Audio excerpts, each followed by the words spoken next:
And so what I've seen from Dylan is like this spring is like, hey, I got the guys, I got the running backs, I got the tight ends. I need to get them up. We need to spend time together, and this is on me, man. I'm gonna own the result, and so I think that killer mindset is exactly what we need. Day by day, we get better and better. We get better and better. Till we can't beat beat. We can't beat beat. Won't beat beat. Won't beat beat. Everybody, welcome in to Day by Day. Thanks for joining us. With Andrew and Alex is back. We invited him back. Don't know why. You didn't blow it the first time.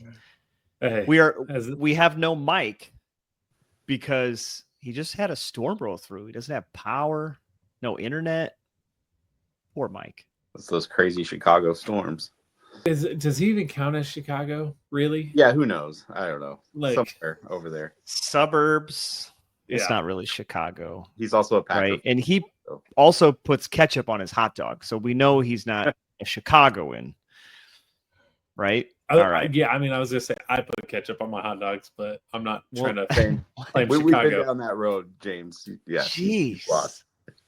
I'm just shocked I'm in the minority here. That I'm the only one that I'm a mustard only guy, Alex, and or relish, onions, all that's great. It's just I'll put anything on the hot dog except ketchup. I you know what? I can get down with whatever you want to put down on a hot dog. I'm okay with that. So if you guys can we all agree that ketchup on steak is like forbidden, even if you're Patrick Mahomes? Yeah. No ketchup on steak. Only if you're like 3 years old, like my daughter. And I mean, try to get her to eat. Times 57, some A1. Yeah. But so I mean, a good steak, right? You shouldn't be putting anything on the steak. Do we agree? Correct. Okay. But if you're desperate, say you go to a restaurant, they overcook the steak, and you're like, I don't want to go through the trouble of saying this is overcooked. Give me a new steak. You just have to put something on the steak to choke it down. What are you putting on your steak? No. A1. Okay. Well, A1. Yeah. But let's back. If you're paying money for a steak, which is something that I firmly believe I cook better than 90% most of restaurants. the times I go get it at 100%. a restaurant. But if I'm paying steak money, they're getting it right. I'm sending it back. I'm sorry. You're sending James. it back. Okay. You're sending it back. You're sending it back. What are we doing here? You're right. It was a stupid question. I'm not a huge A1 fan. If I have to put something on a steak, I'd probably do like a barbecue sauce or something. But well, usually a good steakhouse usually has like their own house sauce. True. That's true. Yeah, some kind of garlic sauce or something. But sometimes I'll try it anyways. Like I make garlic butter for steak at home. I know you don't need anything, but not garlic butter, cowboy butter. Nice. You don't technically need anything, but it's worth a shot. But it's nice. But 100% ketchup is just wrong. If you put that on a steak, I'm sorry. Yeah, we're not fighting. That's if I watch we're fighting. We're fighting. Someone needs to ask Matt Rhule that in a presser. I think that could do you spark put anything on steak? Yeah. Now that he's embraced the Nebraska culture, way of life. So we should start a spin-off podcast where we talk about food because we tend to do that a lot. I think last time we talked about, or at least did Lincoln Riley's brisket get a mention? Yes, or a shout out? Yes. Yeah. He's got to redeem himself this year.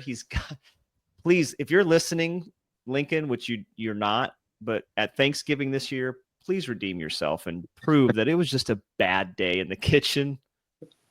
I'm doing my first brisket here in a few weeks. Good luck. I will post it, even if it turns out like Lincoln Riley's, just so you guys can hammer me on it. I love it. All right, well, let's get started with what the reason we're here. We're going to get into reacting to Big Ten Media Days and kind of kicking off maybe a little bit of a fall camp preview tonight. So, as always, you can find us on characterchronicles.com. Subscribe on YouTube, Spotify, Apple, wherever you get your podcasts. We appreciate you listening. Give us a like and comment on the show. Helps more people to find us. Okay. All right. So let's get into the recapping Big Ten Media Days. A little bit of a whirlwind covering 18 teams over 3 days? Tuesday, Wednesday, Thursday. So I'm just curious from a big picture standpoint, what were some of the things that Rhule talked about in particular that stood out to you guys. I think one for me was that he just said, like, I'm really confident in this team. And he even said, like, I don't like to be so upfront about my confidence, but I'm confident. And he's excited to have a year 3 team that's like, they're ready. They know what they're doing. So I don't know if it changed my perspective on where Nebraska is going to be at the end of the year, but it's always good. It's better than seeing your coach kind of walk up to the podium and not know what to say and maybe not saying anything. But I'm curious what stood out to you guys as you listened to him this week. Not a ton. I mean, obviously the thing that's going to kind of cloud all of it is the Frost talk comparison, commentary he gave on that.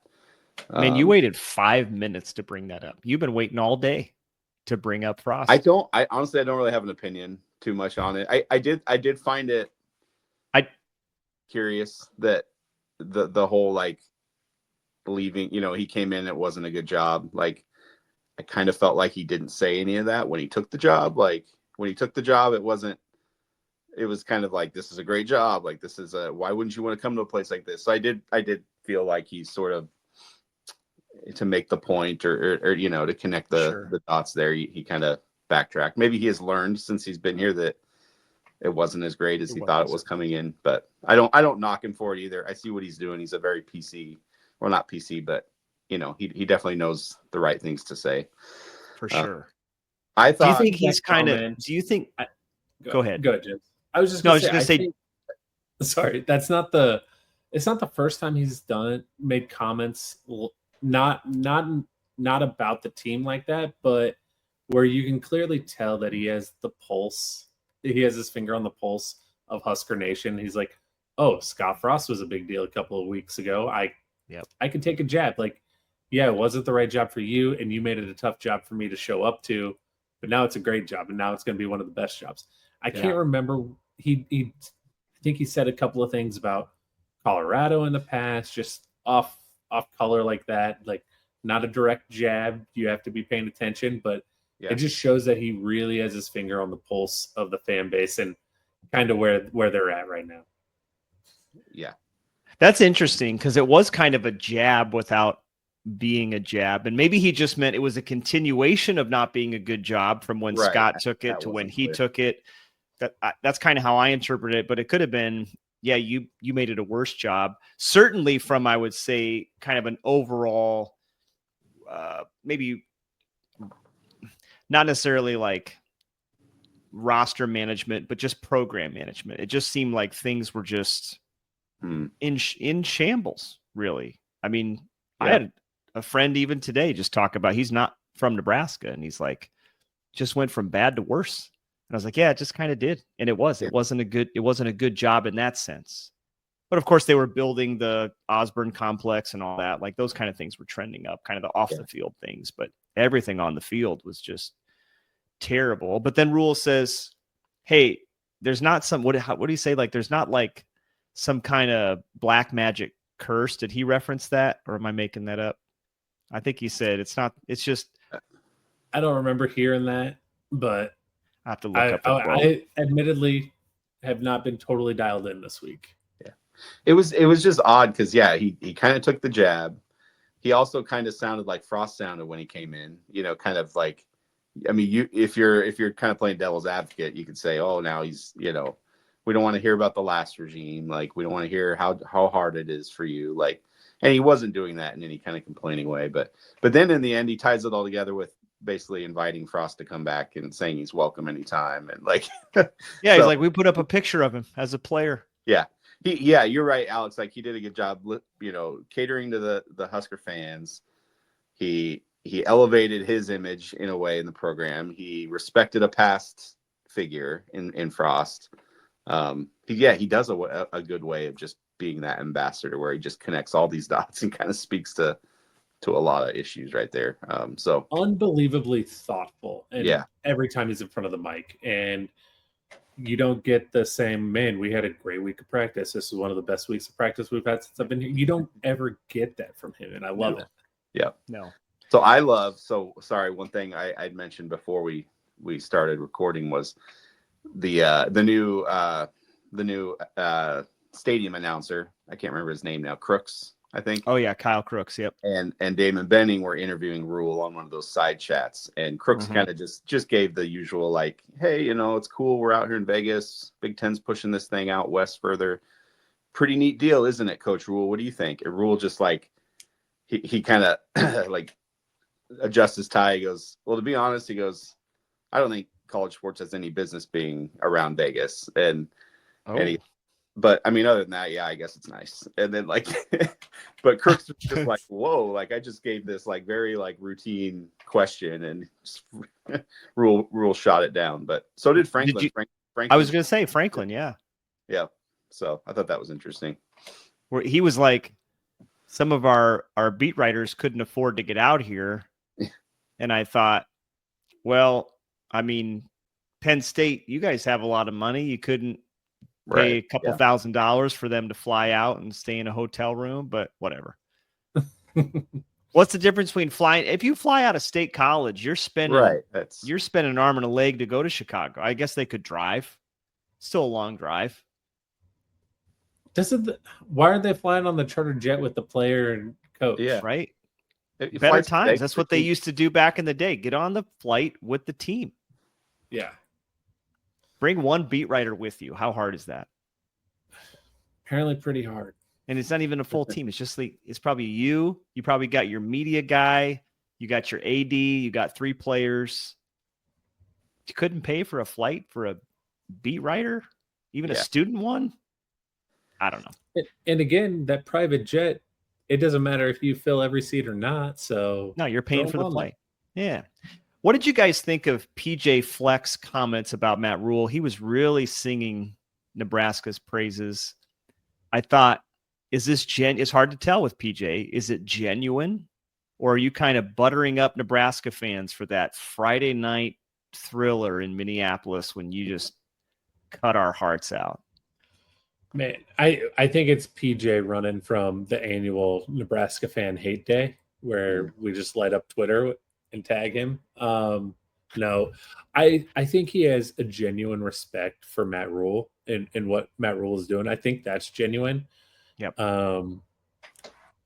But he reminds me a lot of Paul Chryst and how Paul Chryst very vividly hated the program of Nebraska. There's a couple of games where Wisconsin's in control, and you can see him on the sideline run it up on these efforts. So I feel like PJ hates Nebraska as a program, which is a weird dynamic for him respecting Matt Rhule like he does. But as animated as PJ is, I see him super animated against Nebraska, like to another level, it seems like. But yeah, overall, I would say it's genuine. I think he does respect what Matt has done, what Matt is doing, and will ultimately know that he has a legitimate game on his hands, and he also doesn't have Jeff Sims to give him the ball back 4 times. Oh my gosh. So I just realized this. We didn't play Minnesota last year. We did play Minnesota. Right. No, not last year. No, we didn't. So we have to go to Minnesota 2 trips in a row, but it's because of the schedule reset with the addition of the 4 West Coast teams. Mm-hmm. Because in Rhule's first year, we played at Minnesota Friday night, and now we have to go to Minnesota after a year off on a Friday night. Yep. Again, I'm not like Nebraska has I think a fairly manageable schedule, but it's like little quirks like that I'm like, man, you couldn't give us a home game against Minnesota. We just went there. I don't know. Well, and to your point, James, it is a relatively manageable schedule. I think this is one of the more favorable schedules they've had their entire time in the conference. Agree. Yeah. Like, you have without a doubt, Michigan. You have a softer Michigan. You're not playing Ohio State and Michigan. Nope. Minnesota will be tough. They're always tough, but really outside of Penn State, I think Michigan is going to be good, but like, we don't know what we're going to get out of UCLA, and that's like the other marquee game. I was thinking about this I was driving home from work, listening to more of the press conference, and I think they were talking to Bielema. I was listening to Bielema at the time, and I was like, we avoid Illinois and Indiana. and Ohio State and Oregon. So yeah, and I know we talked through our schedule. We did the last time we went through the spread potentials, but yeah, you're right. I think probably since Nebraska's joined the Big Ten, it's probably one of the easier schedules in the last few years of when Nebraska was in the Big 12. And no Wisconsin, right? Wisconsin. That's an odd thing for us, since we joined. So, not that Wisconsin's scary. I mean, I think we all agree that's. So I'll tell you what. I listened to Fickle to when he spoke. He strikes me as kind of an odd fellow. I don't know if you guys would agree. And I'm sure he's a great guy, but like as a public speaker talking about his program, it was very it was very platitudinal. It seemed to me. It was like, we want to get back to, he said, playing for championships. And I was like, Wisconsin's never won a championship, or the conference championship. I get that. Conference, right? Okay. But, he said, we want to play complementary football. And that doesn't just mean offense, defense, and special teams. It means having basically a great culture. And I was like, okay, what's that look like? And he didn't really explain it.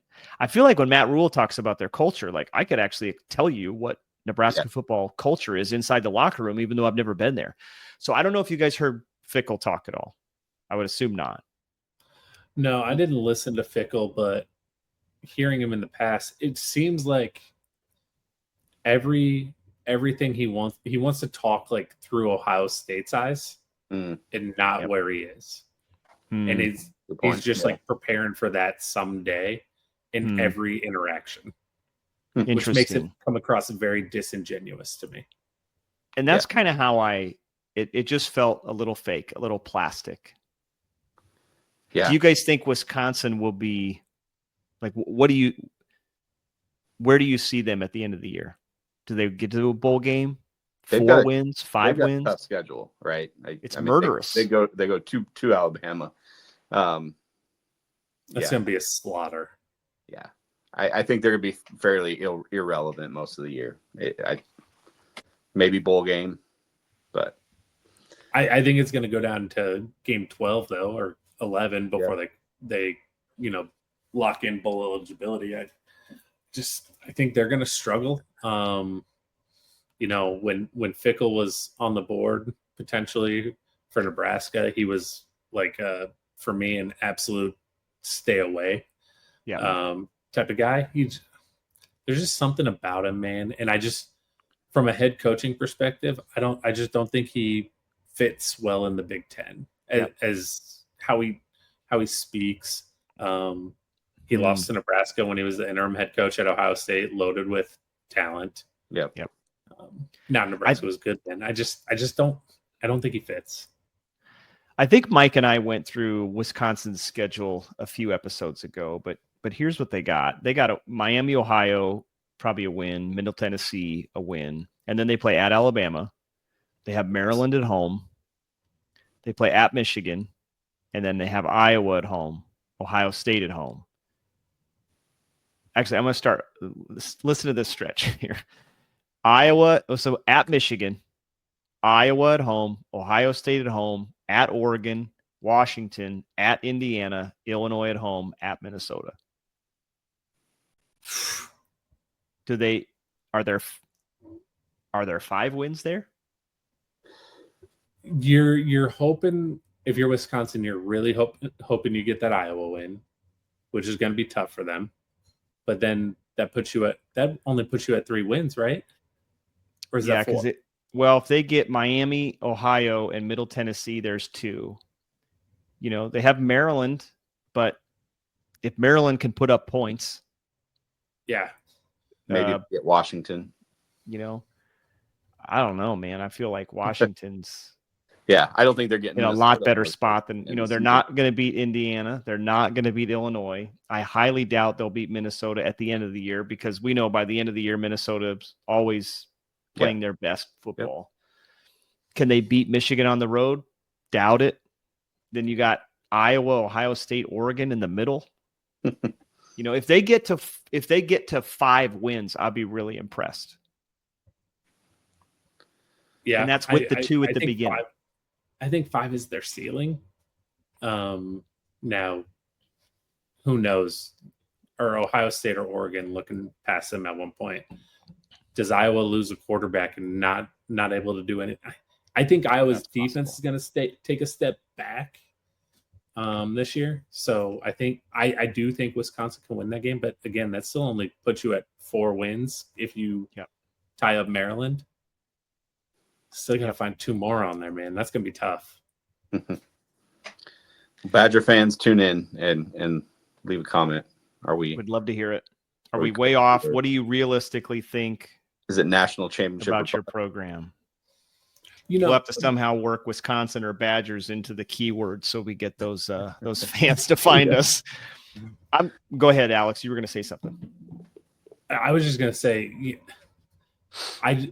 under Fleck, they don't strike me as an Iowa or an Old Northwestern team that is going to pull off 1 or 2 games that they have no business. Fickle, you mean? You said Fleck. Yeah, sorry. Yep. Fickle. Yep. I don't really know what their offense is going to look like. Right? No. They've kind of scrapped everything they built last year because it wasn't working. And so that's kind of an unknown. Their defense wasn't horrible, but their defense also gave up, 41 points to Nebraska. Yeah. Who struggled against every other opponent. Mm-hmm. So I just in Nebraska, but I just don't know what I don't know what you can do realistically with that, with the team they had at the end of the year. What's going to be different in 9 months, essentially? Yeah. I don't know. Now, does game 3 get more interesting to you based off of what Loxley said this week about how last year he lost the locker room? That was so those were really interesting comments. I've been in the locker room at the college level. Once it's lost, that How do you takes get it back? years to get back. You're not going to have it back in 9 months. Scott Frost. that was maybe the shocker quote of the week. You admitted that out loud at a press conference in the third person too. Yeah, Coach right. Lost. Yep, lost. Yeah, it's like, is it a different identity? Is there a different coach here this week, or will there be another coach that shows up at fall camp? Is he feeling any kind of heat? You know, is he is it kind of this reflective moment and showing the bosses like, I'm going to do what I need to do to make changes, even throw myself under the bus? Oh man, I think now I don't think you totally get the locker room back, but do the leaders in the locker room step up and take control of the locker room and you become player led? Yeah. Because if you become player led, that's, to me, is a whole lot bigger gain than everybody just falling back in line under coach. Yeah, a lot of times guys will see that and want to stick up for their coach and say, no, like, appreciate you taking the fall, but it's us. You know, maybe that's a motivation tactic. Mm-hmm. Good point. Yeah, who knows? He may not have really lost the locker room. He may have just said that and used that term, and who knows? Maybe the players will be like, "Coach, what are you saying?" And he's like, "I'm trying to take the blame for what were they? I mean, they were terrible last year. It just wasn't good." Who knows? I am fairly confident Nebraska will beat Maryland. Even now. Yeah. July 24th. I'm not worried about that game too much. But they do have a new quarterback, and you just never know. If they can score points, they can play with anybody. Yep.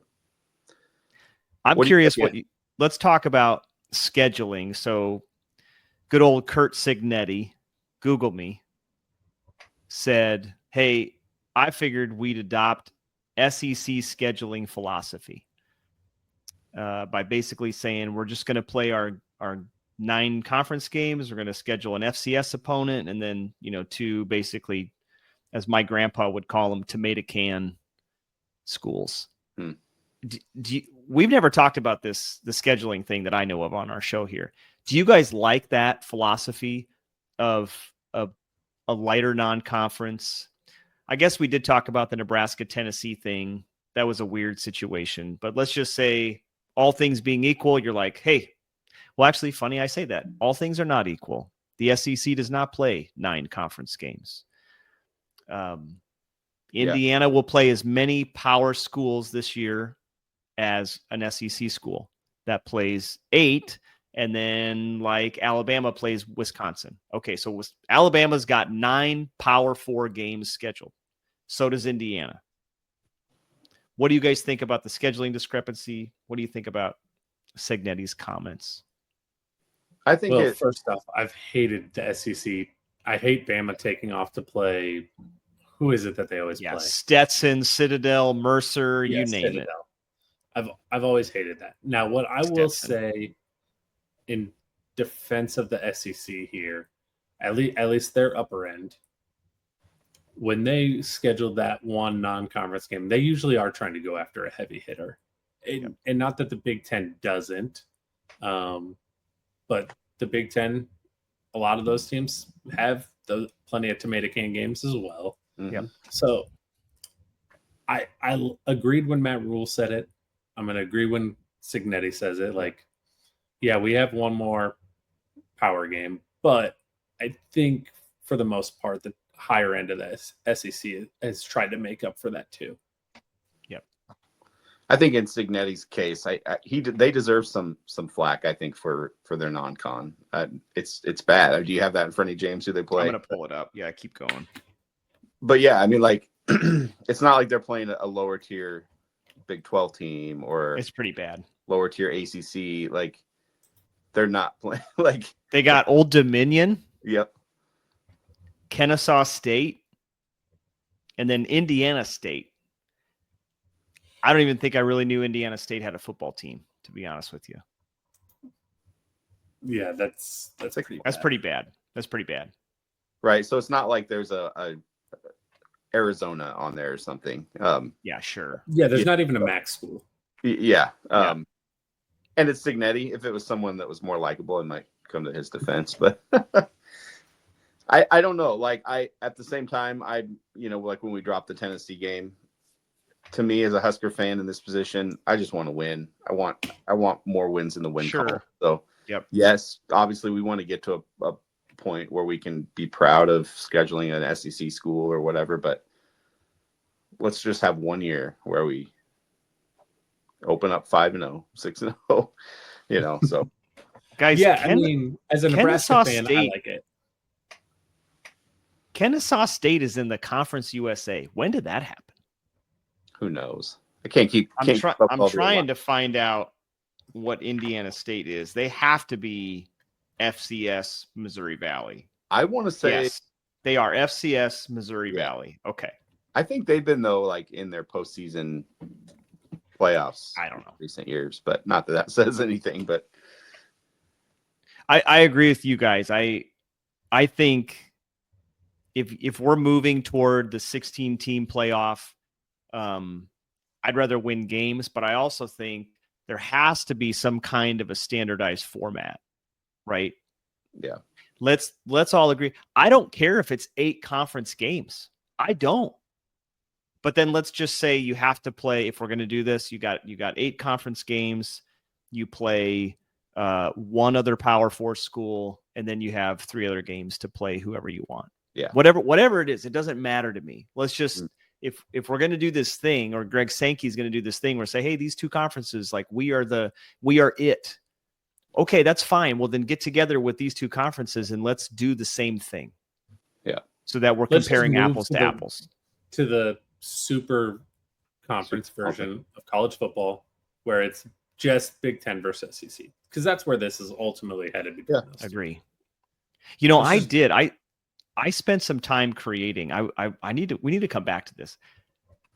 I spent some time putting together like college football 2.0 with like 68 teams in 8 team divisions, and you essentially play 7. And I told this to Mike, and he was like, "You kind of went back to like the old school, like small conferences based on regions." And I was like, "Yeah, but like then you play 7 division games like the NFL." Or you play them twice or whatever. And I'm like, it needs to be standardized. Or you do what you just said, Alex, is like, just go to these 2 conferences, So you have essentially a 30-team league like the NFL and play everybody and just play like an NFL model schedule. I think that would be a lot of fun. I think that's where it's headed. So speaking of NFL, Jed Fish had an interesting comment on the scheduling. So he also had a hot take. He said something. This was great. Yeah, the NFL doesn't, play their schedule and then play a CFL team in, in December or something. Like, yeah. What a great quote. Yeah. I love that. See, it's already starting. We're already starting the Big Ten SEC rivalry, so we can have AFC, NFC, and let's do it. Let's make it happen. I'm all for it. Yep. Hey, all right. What'd you guys think of Dylan Raiola talking about? It's basically national championship. I mean, that's the goal. Like, was he too? Took the words out of my mouth. Did you see what he was wearing? Was he too flashy? I saw what he was wearing. There was Mahomes Raiola comparison talk. There was Jordan Kobe talk. And then 3, he said national championship. Do you see him as, okay, slow down kid, like it's a little much, or do you guys like the confidence that's coming there? Go ahead. Man, again, it's tough. Like, I don't like it coming from him. I would not mind it coming from an upperclassman, a senior. I don't like it coming from him for a variety of reasons. One is just the natural flack it's going to create. Yeah. Sure. And he is still a young and personable kid, you would imagine, right? So it's just going to put his name in the search bar way more than it normally would. Yeah. And I think that can play an effect on you mentally, especially when you have your first true test this year. Sure. So, yeah, I like the tenacity. I hope the team has that mindset. I don't like it coming from him. Yeah. Interesting. Here's my thought. I agree but disagree. I like that he said it, but I like how he said it more than just saying, "Hey, we want to win the national championship." I think if he would have just said that and left it there, it probably would have rung hollow. I think it would have seemed naive a little bit, but he followed it up with this. He said, if it doesn't happen, it won't be a failure of a season, but it'll be disappointing. And I just appreciated that because he already then prepped everybody when they lose their first game and they lose their second and maybe their third and maybe they finish 8-4 and go to a bowl game and somebody will say, "Hey, is this a failure of a season?" He's like, "No, we won 8-4. We won our bowl game. We won 9 games. I'm really disappointed, but it's not a failure." And I just think that's really healthy in sports, right? Like, I just think it's healthy because it's not a failure to not win a national championship. It stinks, but I do think that's a good goal. Also, I just think, what's he going to say? Like, our goal's to go 8-4. Yeah, I've always thought that. It's like he's not going to say that. Everybody has the championship goal at the beginning of the season. It's like, that's why you have 3 layers of goals. Right. Like, what is actually achievable? What is just beyond that? And what is absolute best case scenario? Yeah. I mean, in the words of Herman Edwards, you play to win the game. Yeah. So we want to win all of them. Oh. It won't be a failure if they lose, but it will be disappointing. I think he's also he's like the figurehead. He's the leader of the team. Yeah. He's young, but I think guys respect him. They know he's leader of the team. I mean, I kind of like him getting out front, even as a young guy. That confidence. Doesn't come across as cocky or misplaced in any way. Like he's flashy. He's got the flashy shoes. I thought the suit was pretty awesome. It was pretty cool. He wasn't calling himself the greatest. He made the Kobe Jordan comparison, which was if he's really that close with Mahomes, which I think we think he is. I think there's a lot of people out there that would love to knock him for that, but when Mahomes himself has said that's my cuzzo or whatever, like sure, he's been in the locker room in Chiefs games, dapping up players, so he backs all that stuff up. I think you like the leader of your team to exude some of that confidence. I think he just sounds like the most mild-mannered kid you could imagine, right? Yeah. Like kind of the opposite of maybe his dad's personality as an offensive lineman in college. He just seems there's a lot of what's the word I'm looking for? It's very wholesome, right? It's just very innocent. Like I'm just playing ball, and just even like when he speaks, I'm like, man, like you just seem like just by nature, just really chill, really calm, which is good. Like in pressure moments, you need to be calm. So let's see that kind of carry out on the field with some urgency, right? That was kind of maybe the criticism we had of him last year was we want to see some more urgency, but he just seems like such a chill, good dude. And I'm like, I know I'm his fan. Like I'm a fan of yours, Dylan. You're on my team. Yep. Other people don't see it that way. They see all the other stuff, and then it's low hanging fruit to get, to mock him or whatever. Well, I'm sure even with that calm demeanor, I think if he was on another Big Ten team, if that was him at Ohio State, you know what? I'm going to say Wisconsin, not Ohio State, because Ohio State does legitimately play for titles all the time. Yeah. But Wisconsin, if that's him at Wisconsin, we probably feel some kind of way too. Like, you earn your keep before you start talking about that. Yeah.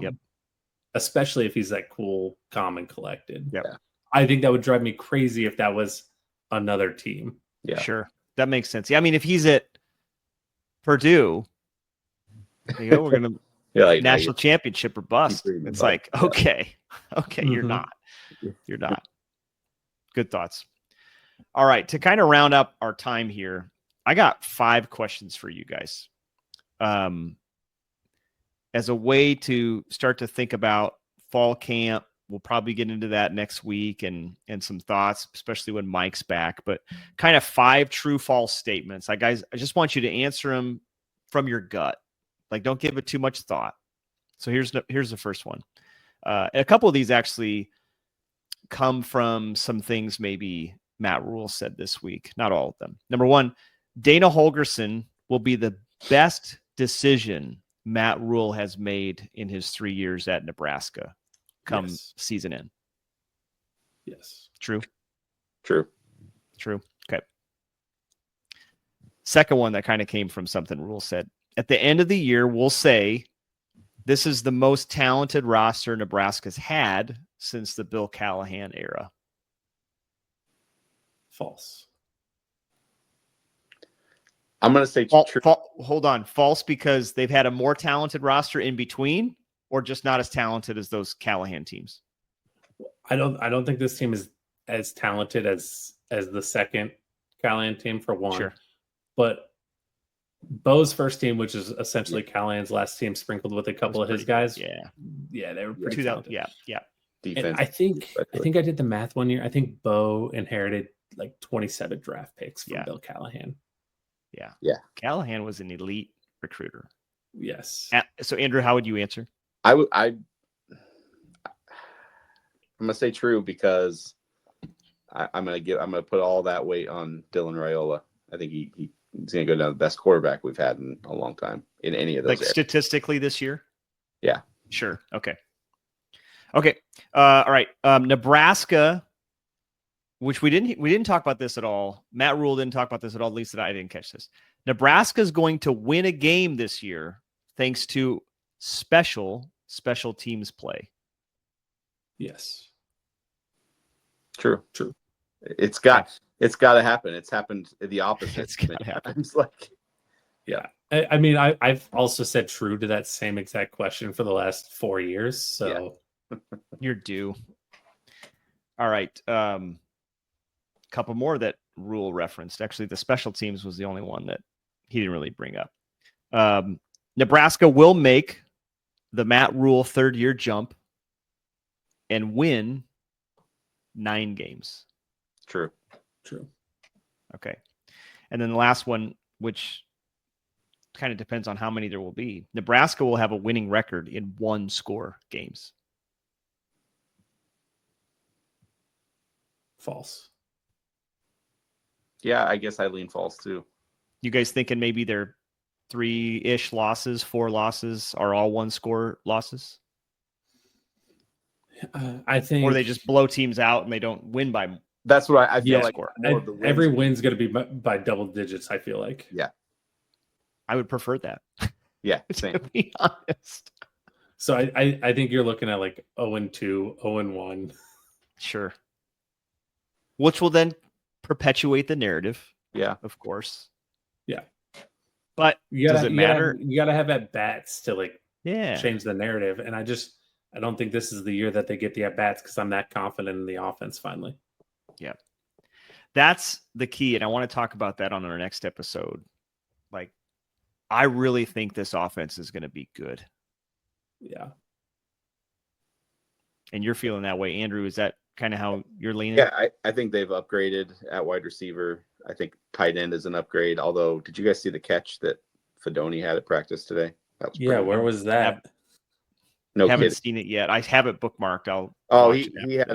He had a one-hander in the end zone, fighting off a defender. Yeah, fighting off a defender. It's like, let's just watch it live right here. Yeah, he's. We don't need to get into it, but man, I just don't feel like he got used. Well, he had injuries, but oh yeah, did not get used like he should. How many tight ends can we say that about though? That just were totally mismanaged. Yeah. So what I was about to say was, I think we're upgraded there. If Markway is, I mean, Markway is going to be, I think, impressive. I think Heinrich's going to bring a really different element, and then if Nelson's healthy, as Rhule has said, Markway and Nelson are good to go. That tight end room feels pretty good. Receivers feel good. How many passes does Heinrich Haarberg throw this year? Ooh. Over under. I'll set over under 1.5. Over. Oh yeah, I was gonna say 3. Yeah. Really? Okay. Did he throw any last year? I don't think so. Did he? Yeah. I think he threw like 20. Did he? Man, I'm blanking on him playing. He was at against Northern Iowa. I think he completed like 4 or 5 slants. Oh, sure, that's right. Played a couple against. I'm an UTEP. idiot. I'm an idiot. But didn't he have one of the last drives against UCLA or Ohio State? You're probably right. Like I said, I'm an idiot. I forgot. But now he's full-time tight end. I mean, no, yeah. That could be a little different, but there's gonna be a wrinkle. Yeah, Matt Rhule. I assure you, Matt Rhule is going to find him 3 passes this year.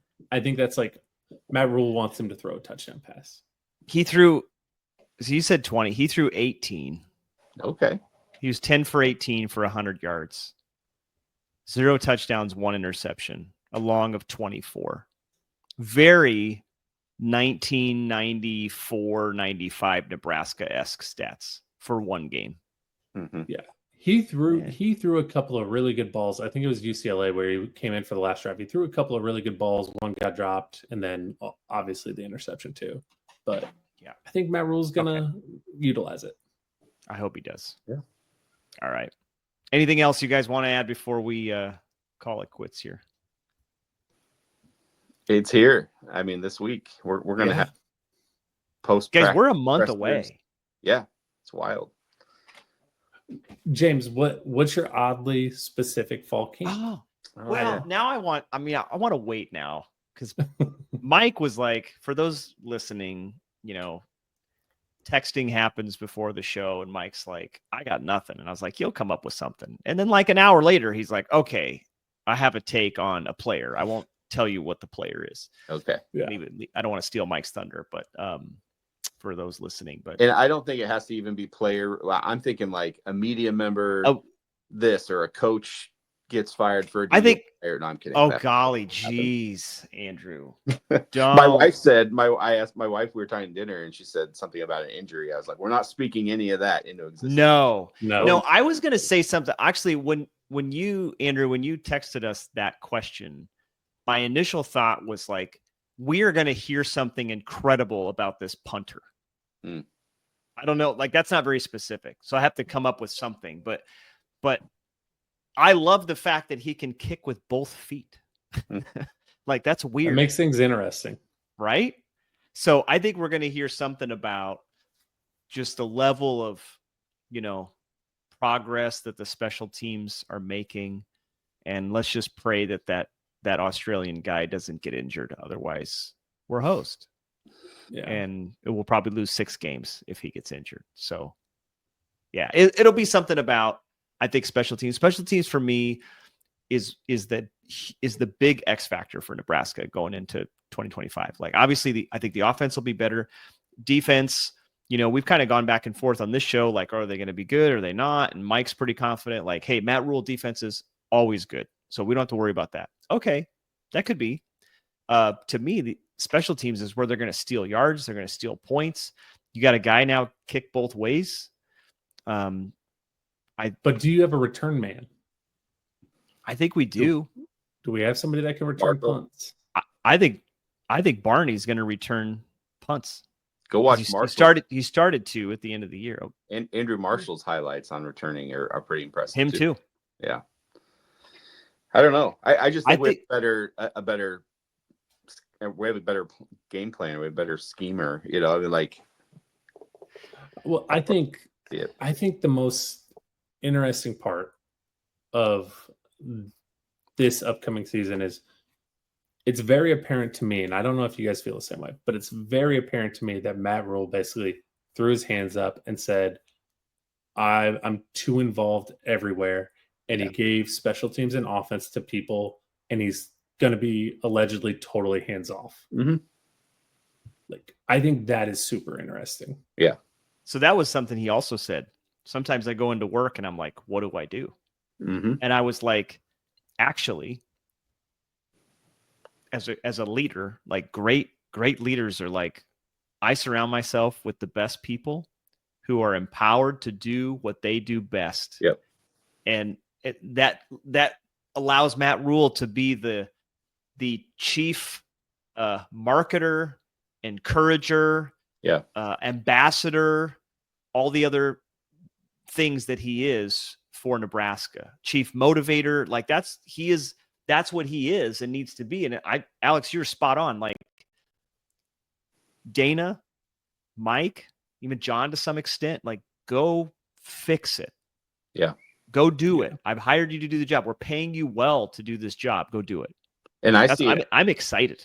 I see it even in obviously the culture thing, but during game week, like I think he's going to be, because he's going to be so hands off during game day, he's going to be able to evaluate game day and translate all that into how he runs practice. Yeah. What topics are brought up, how, like you said, he's going to be able to just manage all of that and not.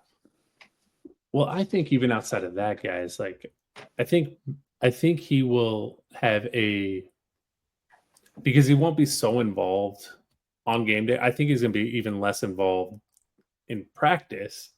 And I think he'll be able to evaluate the game through different vision, right? Yep. You don't have all the same preconceived notions, but on top of that, I think he's going to be able to say to the position coach for the first time in a long time with confidence, like, hey, we got to rotate this guy in. This guy needs a rep.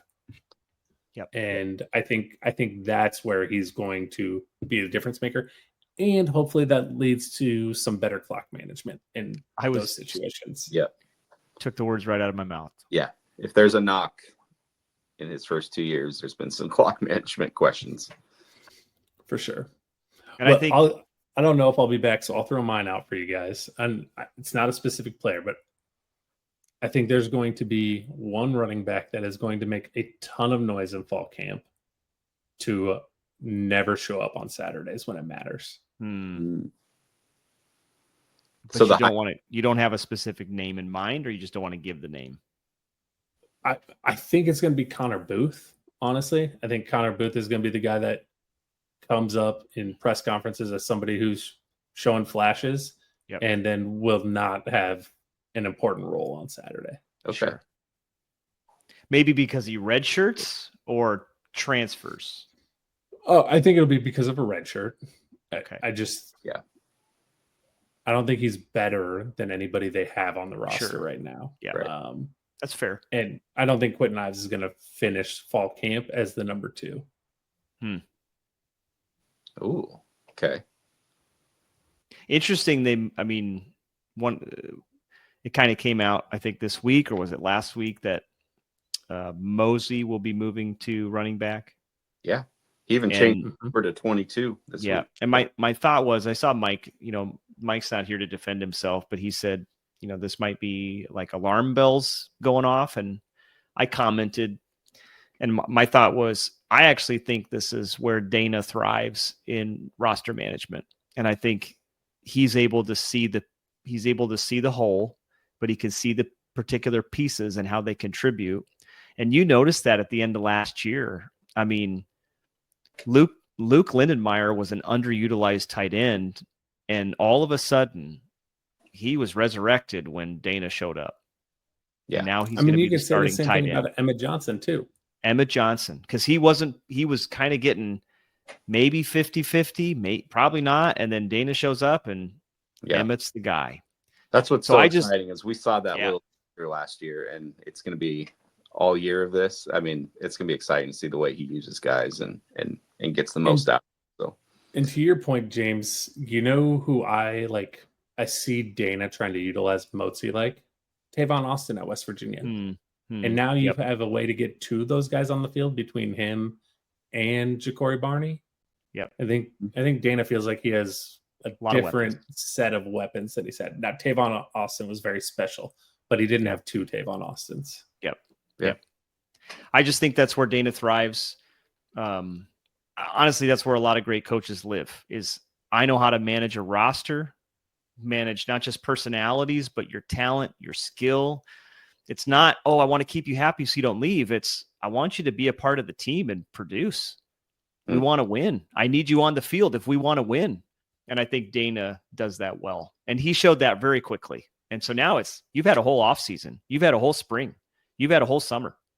So I'm not worried if a guy switches positions, if he can get on the field and contribute, especially with that, not just contribute, but perform well.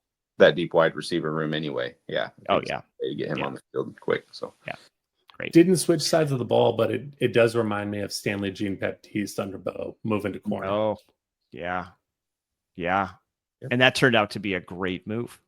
He was a good corner. It did. I think you also have Eric Martin moving to defense on those teams too. But yeah, good coaches know how to find a way to get guys on the field. They do. All right. Okay, well, we'll call it quits there. Remember to subscribe and, like Andrew said, leave a comment, especially if you're a Badger fan. We want to hear from you or whoever you root for. If you're a Husker fan, let us know what your thoughts are on Big 12 Media. Big 12, oh my gosh. Going way back. Big 10 Media Days. And we'll see you next time. Go Big Red.